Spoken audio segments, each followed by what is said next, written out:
शमशेरवा बोला था भैया। शमशेर बोला था। कहाँ मिलावट है भैया? शमशेर लगे भैया। शमशेर अली नंबर नहीं है, भगत जी नंबर। भैया भगत जी नंबर है, फूलपुर से बोला चाची। भगत जी फूलपुर? हाँ फूलपुर से, सुल्तानपुर से लगे फूलपुर, वहाँ से बोल रहे हैं। अच्छा पड़ुआ लागे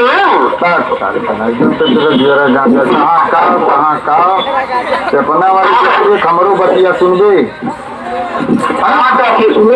भैया ये गलत नंबर है बाबू, ठीक ना? ये भगत जी नंबर लगा है, आप देख कर नंबर लगावा। 99 पे ले रहा रातू जी एक हमारे फोनवा वाला कहा से मिला वाला हमारे से नंबर बा। अरे भैया मरीजा लगा जा शमशेर अली नंबर नहीं है। हाँ अरे यार गलत नंबर है, गलत नंबर है, देख के नंबर वाला लगाओ। का एकदम जीरा गाजर कहिए बाटे तुझे के पैसा खाली रही जा। अरे यार पैसा तो लैसवा गाड़ी जा, पैसे पैसा हमसे का मतलब बा? कहाँ मिलौले बाटे हम नहीं समझता थी। शमशेर लगे भैया, शमशेर लगे। शमशेर अली नहीं है काका, शमशेर अली नंबर नहीं है, भगत जी नंबर है। हेलो हाँ हेलो, हम राम भगत बोला थे। हाँ नमस्ते। नमस्ते भैया, नमस्ते नमस्ते। क्या होता? ठीक है, तेरे भिटो में पानी आवत था। अच्छा गवो में के लिया था तो जो है तो नहीं कि मोबाइलिया से। हमको दया आज एकदम से बात हो तो भाई बहन पहले एकदम चिंता हमके रहल एक खुदाइया। अरे हम तो भैया कहा तो ऐसे कहीं हम तो बहुत बेचैन हैं। अरे हम क्या बताए, हम कहनी है कि कोई बेचैन है तो नंबरवा ले ले रही है तो लेकवा से कहने तो लगाइए जगह रिश्तेदारी में हाल चल ले तो लगा। ठीक है हमको बतेबो मत करिए। नहीं नंबरवा उड़वाई की यार ठीक ठाक हो ना? हाँ ठीक है, यही जो यही भिटवा पे तोरे ना भिटवा उत्तर वाला। हाँ यही भिटवा पे पानी लिया था हमारे ट्यूबवेलवा से पेड़ी भरत हो।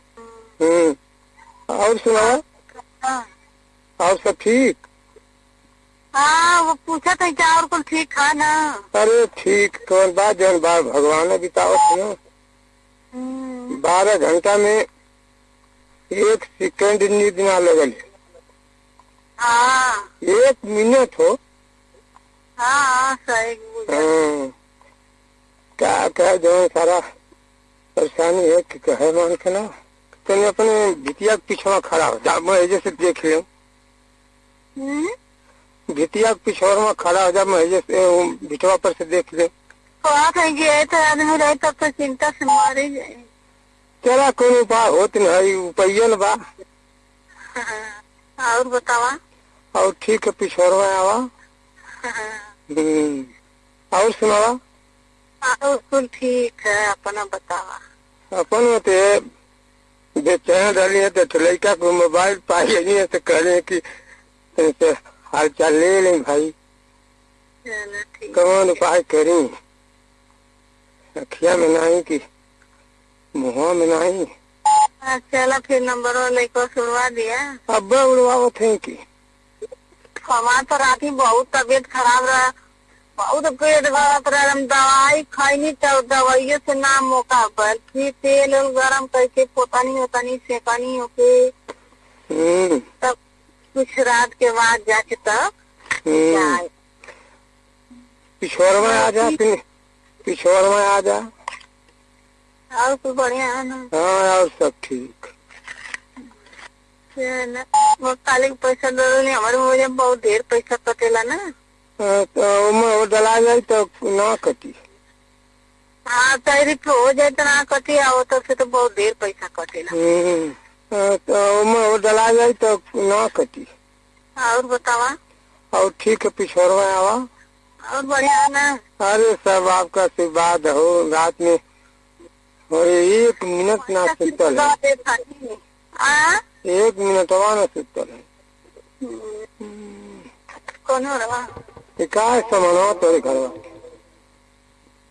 ये सुना ना लोग से ना। तोरे भितिया कौन से लग जाई? और बतावा। और ठीक है पिछोरवा आवा। अरे तो वरिये ने आवे के जगह ना।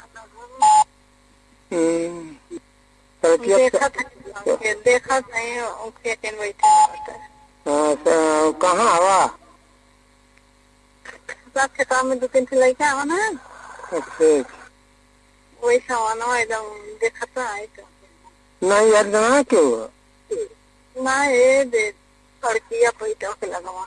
अच्छा तो कितना में देखा था? हाँ मैं तो देखा था मेरिया बैठा लगा था। हाँ हाँ हाँ चलो ठीक है तब अब मोबाइल में तो पैसा कट जाए तो बतिए ना। हाँ सही है चला ठीक। तो वो डला जाए तो ना कटी। हमारे में बहुत ढेर ना 1.5 रुपया तक पटेला ना। और बतावा। और ठीक है पिछोरवा आवा। बड़ा आम पे बड़ा बेचैन रहनी हम पानी की कैसे का। हेलो हाँ कहीं बड़ा आम बेचैन रहनी की कैसे के बात होई कैसे का होई को समझ में ना आत रहा। आराम से खाइले पियले जाइए टाइम से ठीक ठाक से रहिए ठीक ना। का करवा नजरिया पर से 1 मिनटवा से उतरते ना हवा। अब का करी हम बता। हमके यही के बड़ी चिंता दलेला सारा की। और को बढ़िया है ना। हाँ सब ठीक। मदाना चेका तू फेंको बाड़ा तू लइका देखो ना बगैचा डूब जाई बाबू बोलो घर में बारू गोदावल गोदानमा गोरी हो तू कमार में मरता जानली गोदानमा गोरी रे तोर कमार में। और का